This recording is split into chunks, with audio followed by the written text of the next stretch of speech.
চাঁপাইনবাবগঞ্জ সীমান্তে গত ১৬ দিনে ৪ দফায় মোট ৬৪ জনকে বাংলাদেশে পুশিনের চেষ্টা করেছে ভারতীয় সীমান্তরক্ষী বাহিনী বিএসএফ। তবে প্রতিবারই বিজিবির কঠোর অবস্থান ও স্থানীয় জনগণের সহযোগিতায় সেই চেষ্টা ব্যর্থ হয়েছে। বাঙ্গাবাড়ি, রোকনপুর ও চৌকা সীমান্তে এসব ঘটনা ঘটে। সীমান্ত সূত্রে জানা গেছে, বিএসএফ বিভিন্ন সময়ে লোকজনকে জোরপূর্বক বাংলাদেশে পাঠানোর চেষ্টা করলে বিজিবি বাধা দেয়। পরে উভয় পক্ষের পতাকা বৈঠকের পর বিএসএফ তাদের সঙ্গে আনা ব্যক্তিদের ফিরিয়ে নিতে বাধ্য হয়। সর্বশেষ শনিবার সকালে শিবগঞ্জ উপজেলার চৌকা সীমান্ত দিয়ে ২০ জনকে পুশিনের চেষ্টা করা হয়। স্থানীয়দের তথ্যের ভিত্তিতে বিজিবি দ্রুত ব্যবস্থা নিলে প্রায় ৬ ঘন্টা পর বিএসএফ তাদের ফিরিয়ে নিয়ে যায়। এই ঘটনার পর সীমান্ত জুড়ে নজরদারি ও টহল জোরদার করা হয়েছে।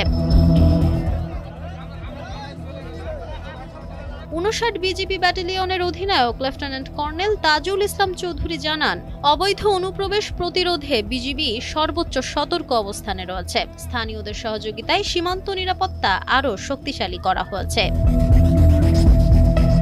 Nafisa Nuwal, Times today.